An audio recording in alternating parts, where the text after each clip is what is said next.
Let's talk about gentrification. My name's Caitlin, I'm an American expat, and I love gentrification. I think everywhere should sell me overpriced avocado toast, otherwise it's simply not worth it. Just kidding.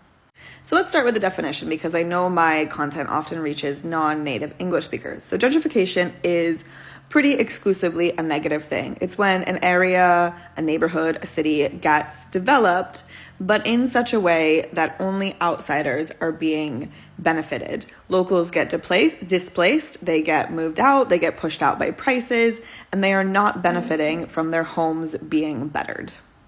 I think it's wild that anybody is into gentrification. I mean, I know that lots of people profit off of it, and capitalism is capitalism, so there's always going to be somebody who loves it. But the people who aren't profiting off of it, it's really weird to me that they still like it, that they want everywhere to look the same. I live in Setubal in Portugal, really close to the ocean and lots of beautiful beaches, but there's a river that runs right through the edge of town. And there's, of course, a waterfront. Right now it's full of small fishing boats. There's always fishermen there. There's lots of activity in the little harbor.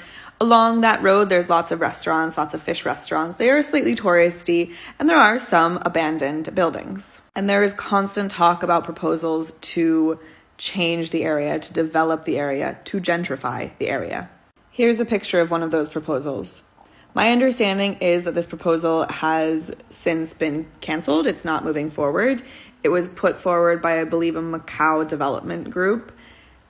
Here's another image of the same proposal. So if you know Setubal at all, you know it looks nothing like that. Even though my understanding is that that proposal has been canceled, I understand that there are other proposals that are still moving forward. And these include things that will allow huge super yachts into the harbor. They will allow small cruise ships into the harbor. Any of those things would completely change the dynamics of Setubal. And ultimately, they would not benefit people who live here. They might benefit a small handful of people who live here. But by and large, they would not help the city. They would be completely separate. Cruise ships, big yachts, those things they live a separate existence from the actual reality of a place.